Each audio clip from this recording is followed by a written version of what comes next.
Good morning guys, welcome to banking English mania का आज है 23 अक्टूबर और 23 अक्टूबर के द हिंदू आर्टिकल में आप सबका स्वागत है।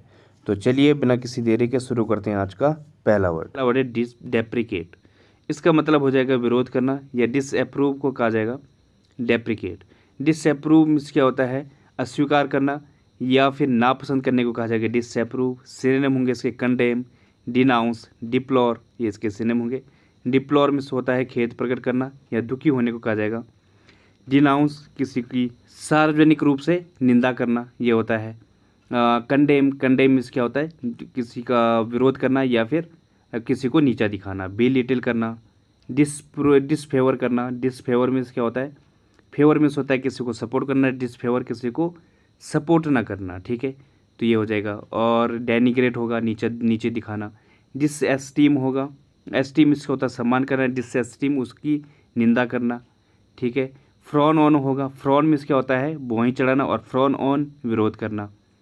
डिस्पैरेज होगा, ये भी इसका एक सिनोनिम होगा। इसका मतलब क्या होता है? विरोध करना या फिर किसी को नीचा दिखाना, निंदा करना किसी की, ये होता है डिस्पैरेज।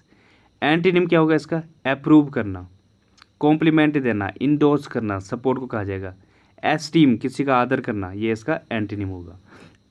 एग्जाम्पल होगा इसका बोथ पार्टीज डेप्रिकेटेड वॉर, दोनों ही पार्टियों ने युद्ध का विरोध किया, तो ये हो जाएगा इसका एग्जाम्पल। अगला वर्ड है गैंगलिंग। इसका मतलब होता है दुबला या फिर जो थिन है वो होता है गैंगलिंग। जो लंबा टाइप का है लेकिन कैसा है? बेहुदा है, अजीब है, वो होता है गैंगलिंग। जैसे इमेज में दिख रहा होगा, ये 8-9 फीट का इंसान है, सबसे दुनिया का सबसे लंबा आदमी है। ठीक है, तो जो है ये कैसा है? दुबला पतला है। एक्चुअल में लंबा तो है लेकिन दुबला पतला है, थिन है, लमटंगा टाइप का है, तो ये होता है गैंगलिंग। सिनोनिम होंगे इसके स्लेंडर, स्किनी, रेंजी, ये इसके सिनोनिम होंगे। स्लेंडर मीन्स क्या होता है? जो लंबा है, पतला है, वो होता है स्किनी। जिसको जो बिल्कुल हड्डियों का ढांचा है, मतलब पतला है, वो होता है स्किनी। रेंजी मीन्स क्या होता है? जो पतला है। एक और वर्ड आता है इसके लिए, दुबले पतले के लिए, लैंकी। इसका मतलब भी क्या होता है? दुबला पतला। आप इसको ऐसे लर्न कर सकते हो जैसे लौंकी होती है, कैसी होती है? लंबी होती है। ठीक है, पतली होती है, लंबी होती है। तो लैंकी मतलब लौंकी से समझ लो दुबला पतला। स्पिंडली होगा, इसका मतलब भी क्या होता है? दुबला पतला होगा। लीन, इसका मतलब क्या है? दुबला पतला। तो ये भी इसके सिनोनिम होंगे। एंटीनिम क्या होगा इसका? जो प्लम्प है, मोटे को कहा जाता है प्लम्प। स्टाउट है, हट्टा कट्टा है जो। बर्ली है, जो खूब मजबूत है। ठीक है, चबी मीन्स जो थुलथुला टाइप का है, खूब मोटा है, वो होता है चबी। ये इसके एग्जाम्पल होगा इसका। Tom was a gangling boy with long legs. जो टॉम है वो दुबला पतला लड़का है, लंबी लंबी टांगों वाला या फिर दुबली पतली टांगों वाला। ठीक है, तो ये हो जाएगा इसका एग्जाम्पल। अगला वर्ड है क्रोनी। इसका मतलब हो जाएगा घनिष्ठ या क्लोज को कहा जाएगा क्रोनी। जो आपका दोस्त है, बडी है, उससे कहा जाता है क्रोनी। जैसे इमेज में दिख रहा होगा, I love spending time with my crony. ये जो दो डॉगी हैं ये क्या कह रहे हैं? मुझे अपने घनिष्ठ के साथ टाइम बिताना अच्छा लगता है, तो ये होता है क्रोनी। सिनम होंगे इसके इंटीमेट, फास्ट, चम, ये इसके सिनम है। ही इज़ माई चम friend, he is my fast friend. ठीक है, इंटीमेट ये भी क्या है? जो घनिष्ठता है, तो ये होता है इंटीमेट। तो ये इसके सिनम होंगे। बडी होगा, फेलो होगा, चैम्पियन होगा, ये भी क्या है? चैंपियन मीन्स भी क्या होता है? घनिष्ठता को कहा जाएगा। एसोसिएट होगा, जो आपका साथी है, उसे कहा जाएगा एसोसिएट। कॉमरेड होगा, साथी को कहा जाता है मैट। ये ही इज़ माई मैट, वो मेरा दोस्त है, सखा है, सखे को कहा जाता है मैट। कलीग, ये भी इसके सिनोनिम होंगे। एंटीनिम क्या होगा? फो। इसका मतलब क्या हो जाएगा? शत्रु या दुश्मन को कहा जाता है फो। कंपिटिटर, जो आपका कंपिटिटर है। राइवल होता है, राइवल मीन्स भी क्या होता है? जो आपका विरोधी है या फिर कंपिटिटर है। एडवर्सरी, जो आपका विरोधी है। अपोनेंट, ये इसके एंटीनिम होंगे। एग्जाम्पल होगा इसका, he spend the evening drinking with his cronies. उसने जो है अपनी जो शाम है वो अपने दोस्त, घनिष्ठ दोस्तों के साथ ड्रिंक करने में बिताई। तो ये हो जाएगा इसका एग्जाम्पल। बढ़ते हैं आगे। तो गाइज अगला वर्ड है रेलीगेट। इसका मतलब हो जाएगा निर्वासित करना या एक्सपेल करने को कहा जाएगा रेलीगेट। किसी को बाहर कर देने को कहा जाता है रेलीगेट। इसके 2-3 मीनिंग हैं। एक हो जाएगा डाउनग्रेड करना, किसी को उसके पोजीशन से निचले स्तर पर पहुंचाने को कहा जाएगा या उसका डिमोशन को कहा जाएगा रेलीगेट, एक मीनिंग ये हो गया। जैसे ऊपर सबसे पहले ऊपर देखो आप, जो इमेज में है उसको उसके पद से क्या किया जा रहा है, नीचे धकेला जा रहा है। इसका दूसरा मीनिंग होता है आउट करना, जैसे लेफ्ट में दिख रहा होगा, लेफ्ट वाली इमेज, उसमें क्या है, उसको बाहर किया जा रहा है, भगाया जा रहा है। और तीसरा मीनिंग होता है किसी को सत्ता सौंपना, हैंड ओवर करने को कहा जाएगा, कोई काम देना, कंसाइन करना, ठीक है, वो होता है।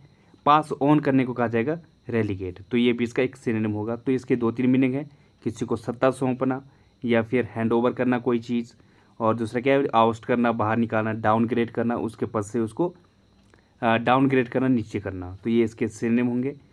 बैनिश करना होगा, एग्जाइल होगा, आउस्ट, ये इसके सिनोनिम है। इनका मतलब क्या होता है, निकालने को कहा जाएगा, ठीक है।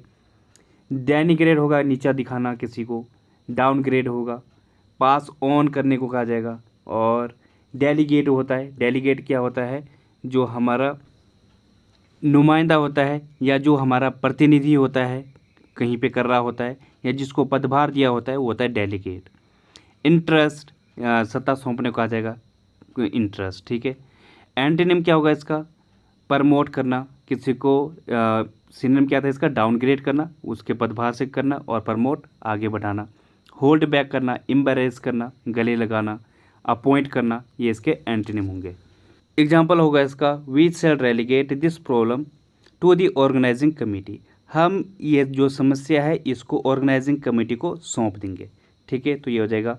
और इसका जो दूसरा मीनिंग है, निर्वासित करना, इसको आप ऐसे यूज कर सकते हो, जैसे their football team was relegated, जो उनकी फुटबॉल टीम है उसको बाहर कर दिया था, ठीक है। तो इस तरीके से यूज होगा। अगला वर्ड है ससेप्टिबल। इसका मतलब क्या हो जाएगा, भोला या इम्प्रेशनेबल को कहा जाएगा। ससेप्टिबल जो किसी चीज़ के लिए क्या है, एकदम से कैसा है, वल्नरेबल है, सेंसिटिव है किसी चीज़ को लेकर, एकदम से वो, जैसे इमेज में दिख रहा होगा, यहाँ पे क्या है, कोरोना के टाइम पर कोरोना ने सबसे ज़्यादा उसको पकड़ा जो क्या था, ससेप्टिबल था, काफ़ी कैसा था, किसी रोग के लिए क्या था, प्रोन था, जो उस चीज़ से एकदम से इफेक्ट हो जाए, वो होता है ससेप्टिबल। भोला इसलिए है, छोटे बच्चे कैसे होते हैं, भोले होते हैं, ससेप्टिबल होते हैं, उन्हें एकदम से बहलाए फुसलाया जा सकता है। उन्हें एक लॉलीपॉप दे के भी जो किडनैपर होते हैं वो उन्हें ठग लेते हैं, बेवकूफ़ बनाते हैं। तो ये होता है ससेप्टिबल, एकदम से जो दूसरे की बातों को मान ले। सिनम होंगे इसके क्रेडुलस, सजेस्टिबल, वल्नरेबल, ये इसके सिनम है। क्रेडुलस जो सीधा साधा है, भोला है। सजेस्टिबल जो एकदम से किसी की बात को मान ले। वल्नरेबल कमज़ोर है जो। सेंसिटिव है। प्रोन, जैसे प्रोन टू डिजीज़, यहाँ पे इमेज में दिख रहा होगा, ये क्या है, प्रोन टू डिजीज़ है, जिसको कोरोना एकदम से हो जाता है, या जिसको कोल्ड, जैसे कि क्या होता है, he is prone to cold, वो उससे जो है जुकाम एकदम से हो जाता है, थोड़ी सी ठंडी पड़ी नहीं और उसको जुकाम हो जाता है। तो ये होता है प्रोन। गलीबल होगा, भोले भाले को कहा जाएगा, या जो सीधा साधा है वो होता है गलीबल। तो ये इसके सिनोनिम होंगे। एंटोनिम क्या हो जाएगा इसका, जो स्केप्टिकल है, जिसके अंदर डाउट है, जो काफ़ी क्या है, डाउटी टाइप का है, एकदम से किसी पर यकीन नहीं करता है, वो होता है स्केप्टिकल। इम्यून होगा, जिसको कोई बीमारी नहीं होती, वो सुरक्षित है, इम्यून है। रेजिस्टेंट, ये इसके एंटोनिम होंगे। एग्जाम्पल होगा इसका, they only do it to tease him as he is too susceptible. वे उसको चिढ़ाने के लिए इसलिए ऐसा करते हैं क्योंकि वो क्या है, काफ़ी भोला भाला है, ठीक है। तो ये हो जाएगा इसका एग्जाम्पल। अगला वर्ड है इम्बॉडी। इसका मतलब हो जाएगा उदाहरण होना या समाविष्ट होने को कहा जाएगा इम्बॉडी। जो एग्जाम्पलीफाई है, मतलब मिसाल है, किसी चीज़ का उदाहरण है, वो होता है इम्बॉडी। या फिर किसी चीज़ को समाविष्ट करना, इंक्लूड करना, ये होता है इम्बॉडी। सिनम होंगे इसके, पर्सोनिफाई करना, सिम्बोलाइज करना, इंक्लूड, ये इसके सिनम है। इंक्लूड किसी को समाविष्ट करना, सिम्बोलाइज जो संकेत होना किसी चीज़ का, ठीक है, या पर्सोनिफाई किसी चीज़ का उदाहरण होना, ये होंगे इसके सिनोनिम। डिमॉन्स्ट्रेट करना, कुछ चीज़ को प्रदर्शित करना, इलस्ट्रेट करना, ये भी इसका मीनिंग होगा, सेंस होगा, ठीक है, इम्बॉडी का। जैसे इमेज में दिख रहा होगा, ये क्या कर रही है, अपनी बॉडी को दिखा रही है, इम्बॉडी कर रही है, इलस्ट्रेट कर रही है, डिमॉन्स्ट्रेट कर रही है, ठीक है, या उदाहरणात्मक बन रही है, या फिर इसने अपनी बॉडी को कैसा किया है, समाविष्ट किया हुआ है, एकत्रित किया हुआ है, ठीक है। तो ये सेंस देता है इम्बॉडी। एंटीनिम क्या हो जाएगा इसका, डिसएम्बॉडी, जो क्या है, टूटा हुआ है या भंग हो रखा है, वो होता है डिसएम्बॉडी। डिसइंटीग्रेट जो अलग है, इंटीग्रेट्स नहीं है। एक्सक्लूड जो बिल्कुल अलग है, अलग किया हुआ है, वो होता है एक्सक्लूड। तो ये क्या है, इसके एंटोनिम होंगे। एग्जाम्पल होगा इसका, words embody thoughts and feelings. जो वो शब्द हैं उसमें समाविष्ट हैं जो थॉट हैं, विचार, और फीलिंग्स जो हमारी भावनाएं हैं। तो ये हो जाएगा इसका एग्जाम्पल। बढ़ते हैं आगे। तो गाइज अगला वर्ड है सेसेशन। इसका मतलब क्या हो जाएगा, समाप्ति या एंड को कहा जाएगा सेसेशन। जब किसी चीज़ की समाप्ति हो वो होता है सेसेशन। जैसे इमेज में दिख रहा होगा, ये डोमिनेंट इफेक्ट है। आगे से अगर ए को टच करते करते वो सबको गिरा देगा, लेकिन उसने आगे हाथ लगाकर उसको समाप्त कर दिया, ख़त्म कर दिया। ठीक है, तो ये होता है किसी चीज़ का जो रुकावट होती है, स्टैंड स्टिल होती है, वो होता है सेसेशन। सिनोनिम होंगे इसके टर्मिनेशन, सीजिंग, कंज्यूमेशन, ये इसके सिनोनिम होंगे। टर्मिनेशन में क्या होता है, समाप्ति। जैसे can you terminate your bad habit of smoking. क्या तुम अपनी जो बैड हैबिट है स्मोकिंग की है उसे एंड कर सकते हो, ख़त्म कर सकते हो। ये होता है टर्मिनेशन। सीज करना, किसी चीज़ को ख़त्म करना। कंज्यूमेशन मतलब पराकाष्ठा तक पहुंचना या अंत तक पहुंचना, ये होता है कंज्यूमेशन। वाइंड अप करना होगा, ख़त्म करने को आ जाएगा रैप अप। कट ऑफ होगा, टर्मिनस होगा, ये भी इसके क्या होंगे, सिनोनिम होंगे। कट ऑफ होता है, और क्या हाल्ट होता है, स्टैंड स्टिल, ये भी इसके सिनोनिम होंगे। एंटोनिम क्या होगा इसका, जो कंटिन्यूएंस है, जो कंटिन्यूस चला रहा है। एक्सटेंशन है, लंबा खींचा जा रहा है। प्रोलोंगेशन है, परसिस्टेंस है, ये इसके एंटोनिम होंगे। एग्जाम्पल होगा इसका, the bombardment continued without cessation. जो गोलाबारी है वो लगातार बिना रुके चलती रही। ठीक है, तो ये हो जाएगा इसका एग्जाम्पल। अगला वर्ड है रिलेंटिंग। इसका मतलब क्या हो जाएगा, नरम पड़ जाना या वीकन पड़ने को कहा जाएगा रिलेंटिंग। जब कोई कमज़ोर पड़ जाए, या फिर टू बी मर्सीफुल होने को कहा जाएगा रिलेंटिंग। जैसे यहाँ पे मदर है, वो अपने बच्चे से चिड़ी थी, लेकिन वो क्या है लास्ट में रिलेंट हो के नरम पड़ गई। ठीक है, उसका चेहरा देखकर, मासूम चेहरा देखकर। तो ये होता है रिलेंटिंग। किसी के सामने मर्सीफुल हो जाना या गिव अप करना, यील्ड हो जाना, ये होता है। सिनोनिम क्या होंगे इसके, सबमिट होना, कंसीड, कैपुचुलेट, ये इसके सिनोनिम है। कैपुचुलेट मतलब झुक जाने को आ जाएगा। कंसीड किसी की बात को मान लेना, सबमिट करना, कैपुचुलेट करने को आ जाएगा। तो ये इसके सिनोनिम होंगे। कुछ और सिनोनिम है, जैसे एक्वियस होगा। एक्वियस क्या होता है, किसी का बिना विरोध के किसी की बात को मान लेना, ये होता है एक्वियस। अनबेंड होगा, नरम पड़ने को कहा जाएगा। गिव वे होगा, झुक जाने को कहा जाता है गिव वे। पीटी, मेल्ट, ये भी इसके सिनोनिम होंगे। एग्जाम्पल होगा इसका, द स्टॉर्म फाइनली रिलेंटेड। जो स्टॉर्म था फाइनली क्या हुआ, नरम पड़ गया। ठीक है, जो भूर्ण होता है, जो स्टॉर्म मतलब तूफान है, वो फाइनली क्या हो गया, शांत हो गया। तो ये हो जाएगा। अगला वर्ड है आउटराइट। इसका मतलब होता है सीधे तौर पर या डायरेक्टली को कहा जाएगा आउटराइट। जैसे इमेज में दिख रहा होगा, ये क्या है, सीधे तौर पर बात कर रहे हैं, डायरेक्टली बात कर रहे हैं। तो ये होता है आउटराइट, जो क्या है फेस टू फेस है, या डेफिनेट है, सर्टेन है, स्ट्रेट फॉरवर्ड है, वो होता है आउटराइट। सिनोनिम होंगे इसके एब्सोल्युटली, इंटायरली, फ्रैंकली, ये इसके सिनोनिम होंगे। एक फ्रेज है क्लियर कट। इसका मतलब क्या हो जाएगा, साफ तौर पर। ब्लैक एंड वाइट, इसका मतलब क्या है, जो बिल्कुल स्पष्ट है, वो होता है ब्लैक एंड वाइट।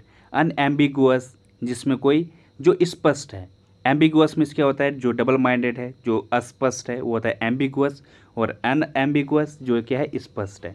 एंटीनिम क्या होगा इसका, जो इंडेफिनिट है, हेजिटेटिंग है, मिक्स्ड है, अनसर्टेन है, ये इसके एंटीनिम होंगे। एग्जाम्पल होगा इसका, she asked him outright for a divorce. उसने सीधे तौर पर उससे डाइवोर्स के लिए पूछा। तो ये हो जाएगा इसका एग्जाम्पल। तो गाइज आज का रूट वर्ड है मानिया। इसका मतलब हो जाएगा मैडनेस, पागलपन को कहा जाएगा मानिया। अब देखते हैं इससे रिलेटेड वर्ड, जैसे कोरियो मानिया। कोरियो मीन्स क्या होता है, डांस, और मानिया मतलब पागलपन। तो जिसको डांस को लेकर पागलपन है, या अनकंट्रोलेबल अर्ज टू डांस, जो अनकंट्रोल करके डांस करने लगे, अपने आप पर कोई रोक नहीं और वो खुलकर डांस कर रहा है, ये होता है कोरियो मानिया। बिब्लियो मानिया होगा। बिब्लियो मीन्स क्या होता है, बुक्स, मानिया मतलब पागलपन। तो जिसके अंदर क्रेज़ है फॉर बुक्स और रीडिंग। ठीक है, ये होता है बिब्लियोमानिया। क्लिनोमानिया, क्लिनो मीन्स क्या होता है, बैड। क्लिनोमानिया तो जिसको बैड का पागलपन है। Excessive desire to remain in bed, जिसके अंदर बहुत ज़्यादा इच्छा होती है सिर्फ बैड में ही रहने की। ठीक है, वो उतारना नहीं चाहता बैड से, ये होता है क्लिनोमानिया। एंथोमानिया, एंथो मीन्स क्या होता है, फ्लावर्स को कहा जाता है। तो एंथोमानिया एन इंटेंस फॉरनेस फॉर फ्लावर्स, जिसके अंदर क्या है, बहुत ही ज़्यादा क्या है, इच्छा है या फिर बहुत ही ज़्यादा पागलपन है फ्लावर्स को लेकर, ठीक है। तो ये होता है एंथोमानिया। और आइलोरोमानिया, आइलोरस एक रूट वर्ड है, इसका मतलब क्या होता है, कैट को कहा जाता है। तो आइलोरोमानिया जिसके अंदर क्या है, कैट को लेकर पागलपन है। अ पैशन फॉर कैट्स, जो कैट्स का बहुत ज़्यादा शौकीन टाइप का है, वो होता है आइलोरोमानिया। तो ये हो जाएगा इसका आज का रूट वर्ड। बढ़ते हैं आगे। तो गाइज आज की पहली ईडियम है give someone the benefit of the doubt. इसका मतलब हो जाएगा ट्रस्ट व्हाट समवन सेज। जो कोई कह रहा है उस पर ट्रस्ट करने को कहा जाएगा give someone the benefit of the doubt. जैसे एग्जांपल है, I didn't know whether his story was true और not but I decided to give him the benefit of the doubt. मुझे नहीं मालूम कि वो सही उसकी स्टोरी सच है या झूठ है, लेकिन मैंने डिसाइड किया है या निर्णय लिया है कि मैं उस पर विश्वास करूंगा, ठीक है, जो भी वो कह रहा है। तो ये हो जाएगा इसका एग्जाम्पल।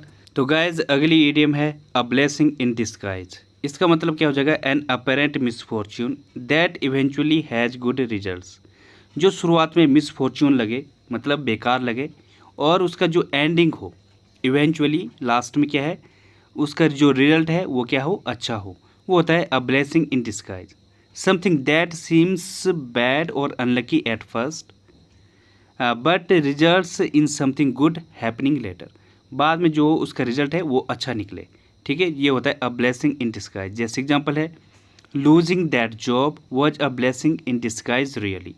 मतलब क्या है इसका, उस जॉब को लूज करना एक्चुअल में क्या था, मेरे लिए जो उसका एंडिंग है वो बहुत ही अच्छा साबित हुआ। शुरुआत में बुरा लगा लेकिन लास्ट में उसका जो एंडिंग है वो अच्छा लगा, ठीक है। तो ये हो जाएगा इसका एग्जांपल। अगली इडियम है नॉक वंस सॉक्स ऑफ। इसका मतलब हो जाएगा टू इम्प्रेस समवन, किसी को प्रभावित करने को कहा जाएगा नॉक वंस सॉक्स ऑफ। जैसे एग्जांपल है, this song will knock your socks of. ये सॉन्ग है ये तुम्हें प्रभावित कर देगा या फिर ये तुम पर इम्प्रेस डाल देगा, ठीक है। तो ये हो जाएगा इसका एग्जांपल। अगली इडियम है be the butt of someone's jokes. मतलब क्या है, to be a person who is joked about और लाफ्ड एट। ऐसा पर्सन होना जिस पर क्या है, लोग जोक करें या हंसें, उसे कहा जाएगा B the butt of someone's jokes. जैसे जोकर होता है उस पर लोग हंसते हैं, ठीक है, तो ऐसा पर्सन होना कोई भी पसंद नहीं करता है। Nobody likes to be the butt of someone's jokes, ठीक है। एग्जाम्पल है इसका, he was sick of being the butt of their jokes. वह उनके मजाक का पात्र बनने से तंग आ गया था, ठीक है। तो ये हो जाएगा इसका